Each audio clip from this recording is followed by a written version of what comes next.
Haven't done one of the more extensive walkthroughs in a while. Sometimes somebody tells me, hey, this YouTube video was helpful, so I want to get back into that a little bit. I got so much from learning from others who put out these videos, and I want to give that back.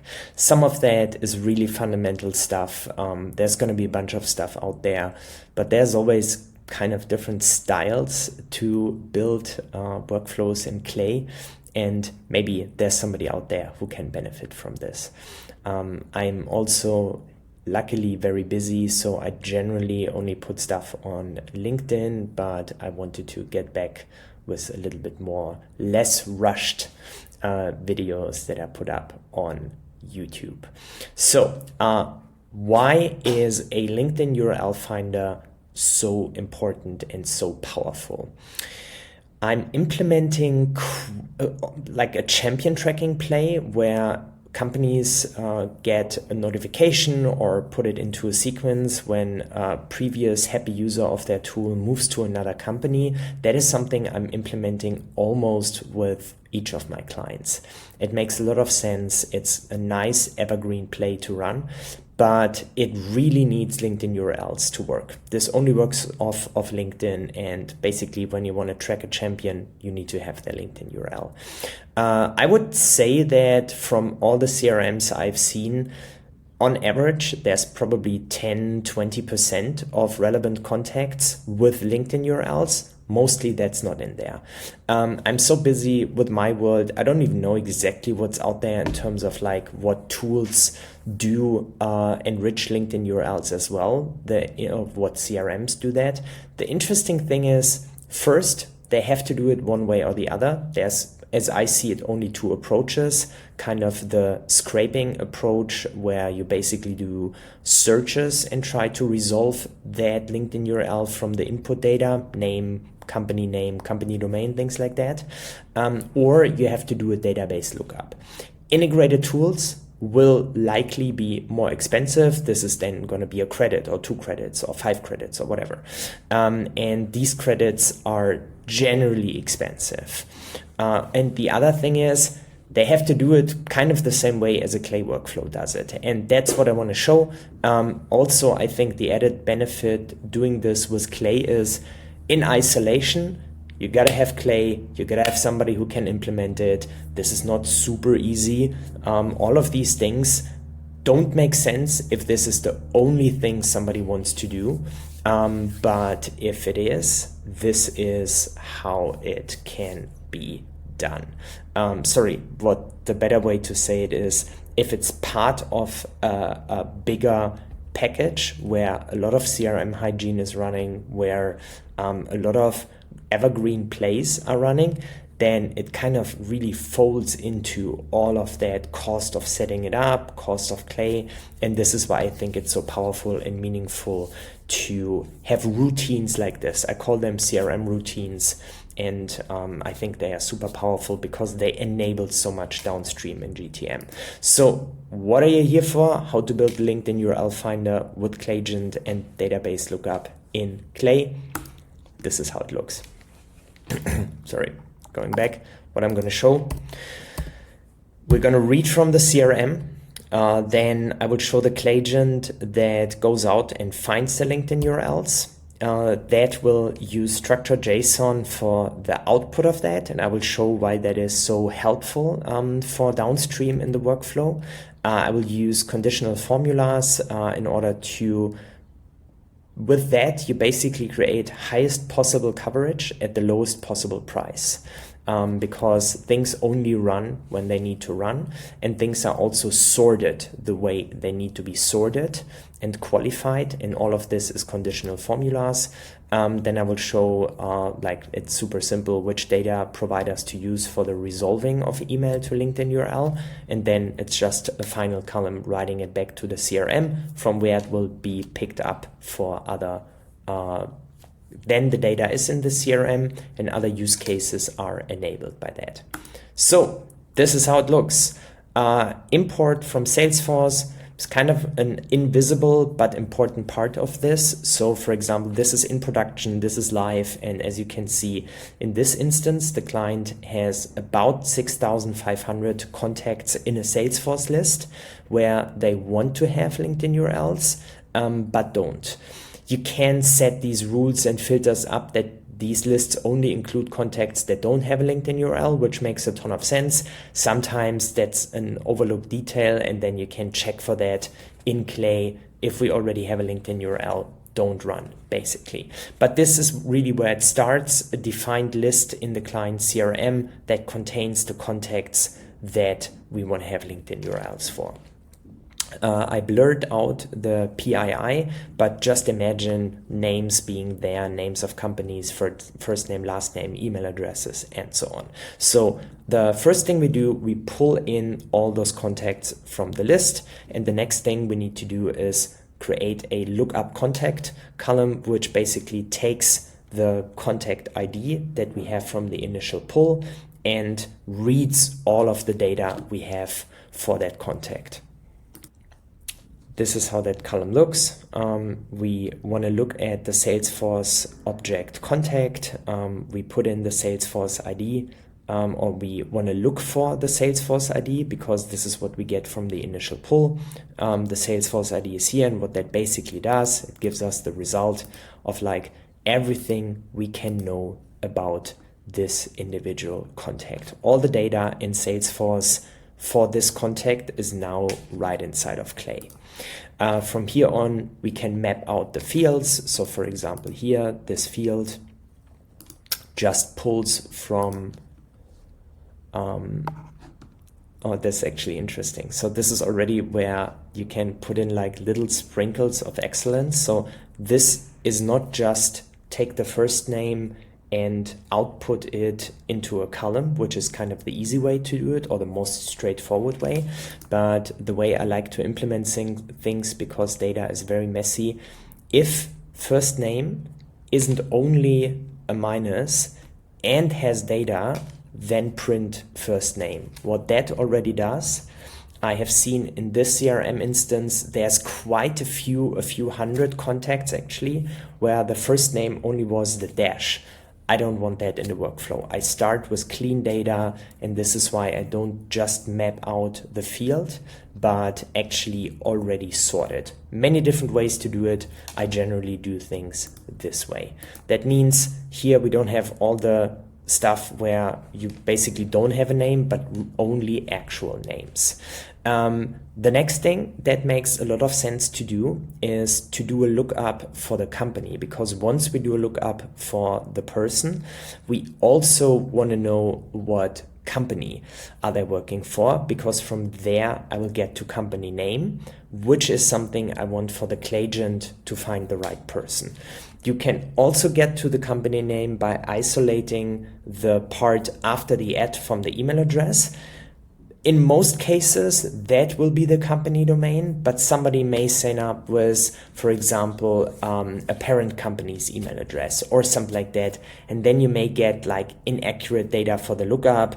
Maybe not, because like Claygent can be smart enough to understand that. But by and large, it's always best to work with the truest data. And in this instance, the truest data for this data point should be the CRM, and then you look up the contact company, and then you also have that company data. Quickly want to show, just to be really complete about that, I want to look up the account, and I want to look up the account, the Salesforce object ID, and this I'm pulling out from the lookup contact. So I'm importing the contact into Clay. I look up the contact based on the contact ID, and then I have all the contact data from the CRM in the workflow, and that also means I have the account ID from Salesforce in the workflow. And from here on, I can then enrich that and know all the details I need to know. So for example, Dropbox, then I get the Dropbox domain, and so on, all the good stuff. This is something where this is the best way to show it.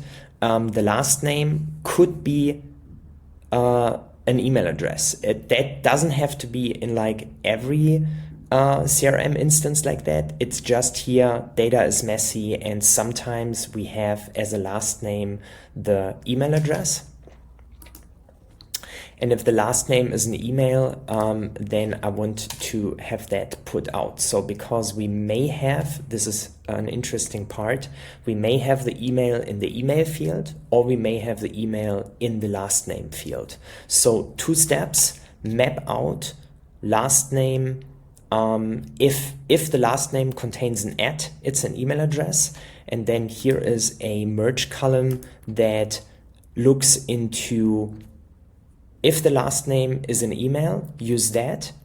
If that is not an email, look at the actual email or the data that is in the actual email field. And this merge column brings together these 2 emails, and that leads to having actual 100% coverage on emails, because it's sometimes in the last name field and sometimes in the contact in the email field. The next check that happens is if the first name and the last name and the account name, meaning the company name, have data, then say true.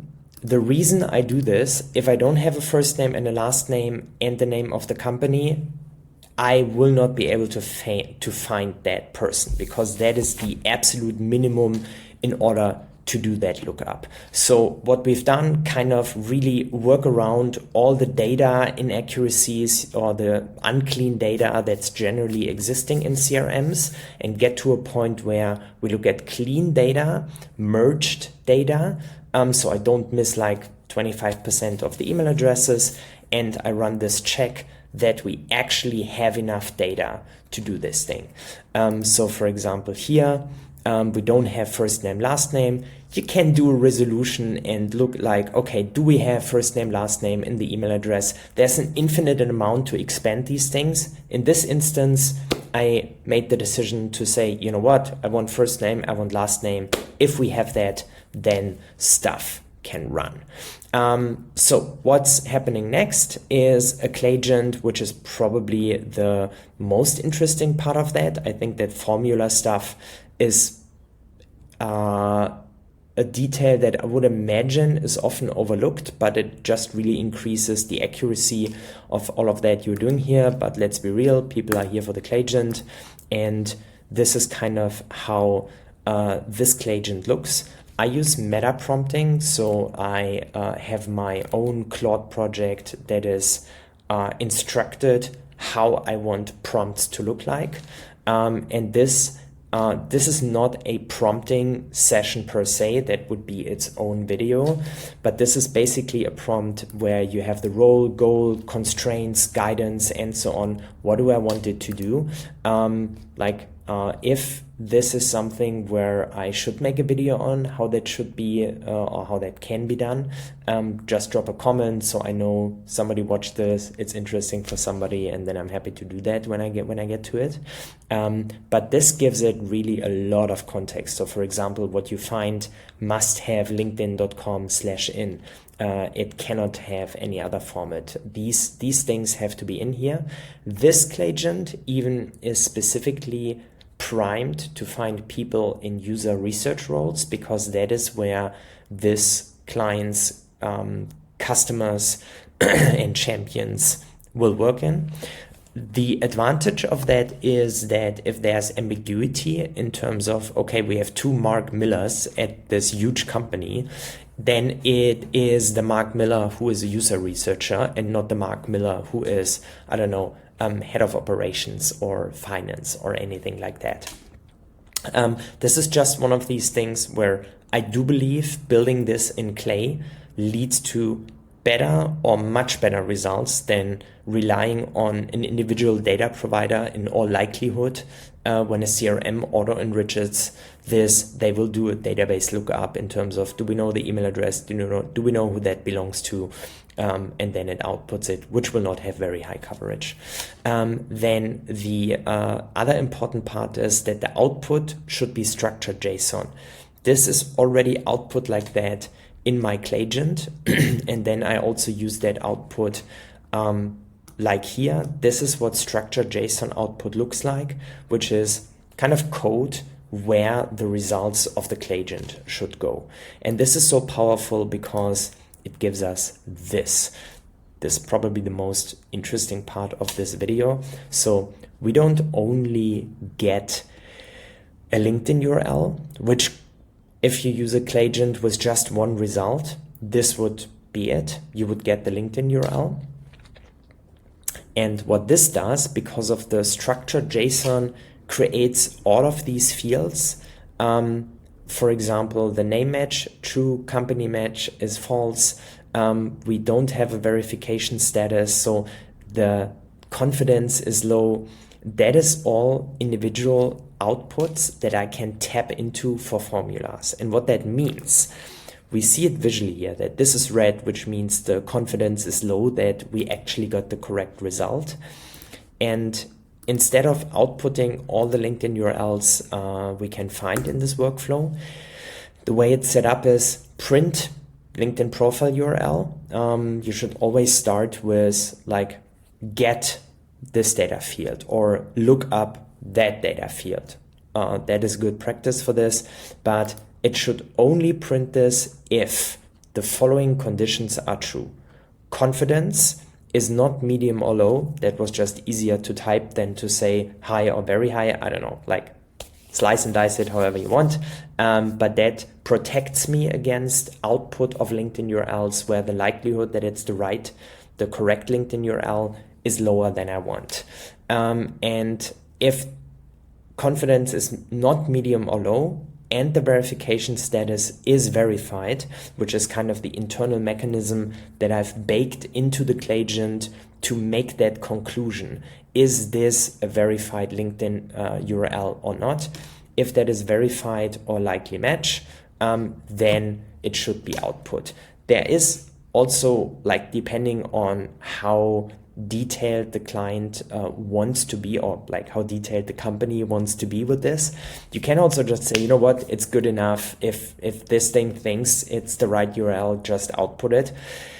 If the cost of reaching out to the wrong person is much lower than missing, then missing the right person, then you may want to dial that in differently. But I think the main point here is to use conditional formulas in order to only output high confidence data.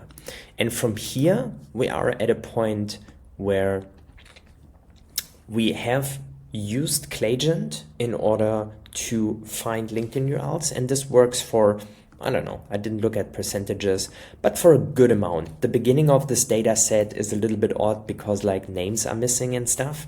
But generally when we have names, and this is all the ones with a check mark, maybe I should have filtered for those, but you get the point. It looks very little, but for the other ones, we just don't have the data. Let me scroll a little bit down. Here we go, that's better.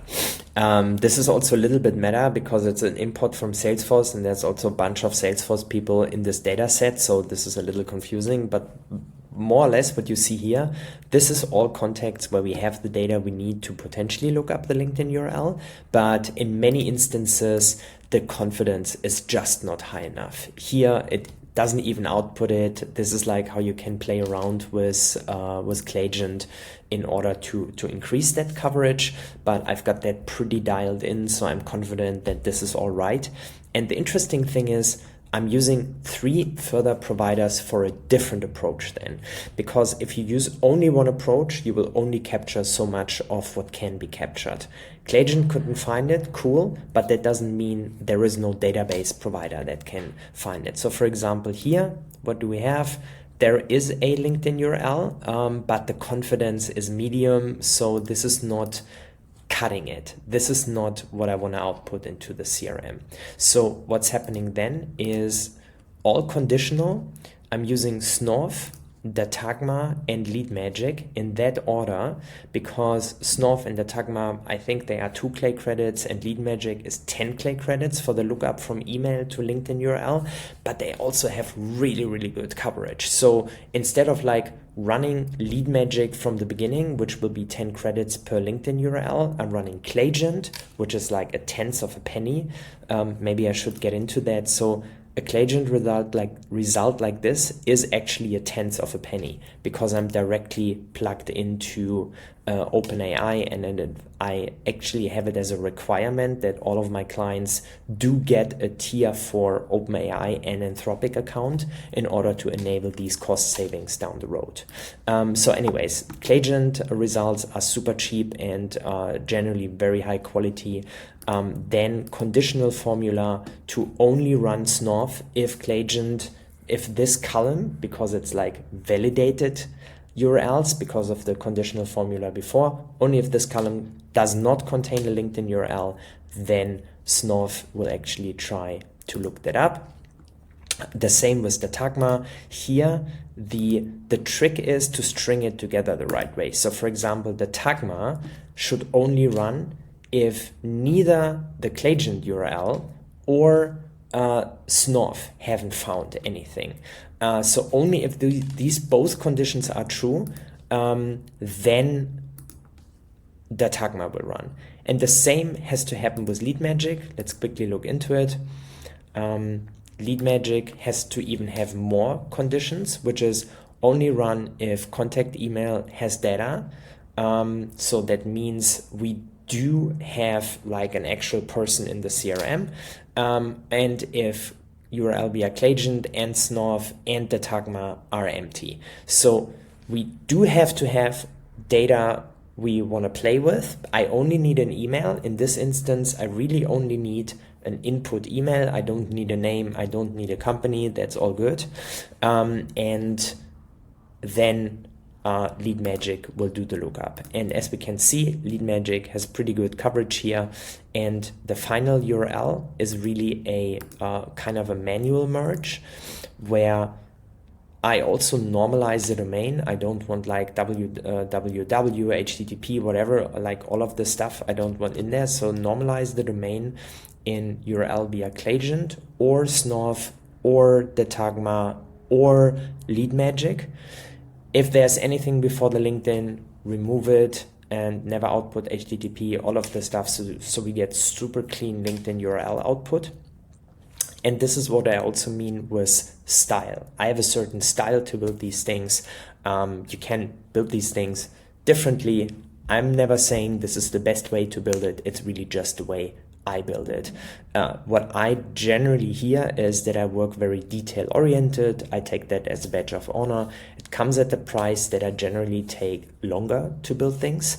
But I do believe very clean data is an asset that makes everything downstream better, which is why I invest that time in these things. And then it's simple. There's just an update record, which also has a conditional formula. It wouldn't be terrible if it runs and there's no LinkedIn URL. It wouldn't break anything. But basically I say only run if final LinkedIn URL has data. And if that is the case, update record will look at the Salesforce ID. We'll look at to know which contact should the LinkedIn URL be written to. It says, okay, only if final LinkedIn URL has actual data, then the update will run. And that's it. And you can see this here, since this runs on a schedule every day, that means contacts will be added on the Salesforce side or HubSpot, same thing, to that list with whatever process at whatever cadence, and once a day Clay will pick this up and run it through this workflow. This is really end-to-end how to build it. I think I touched upon all the kind of maybe not so super intuitive or apparent things how to do this. There are infinite ways to dial it in even more, to make it more accurate, to increase coverage by 2% more. All of this can be done. You can also call it a day and say, you know what, let me just use LeadMagic. LeadMagic would love that, but it's not the right thing. Like, you can do better. This can be a template. that you can just implement. And yeah, also if there's interest for me sharing the template, I think I'm happy to do that. Just leave a comment. And yeah, I hope this was helpful to somebody. This is one way to implement enriching LinkedIn URLs as an evergreen play. And yeah, as I said, hope that was helpful to someone. Thanks for watching.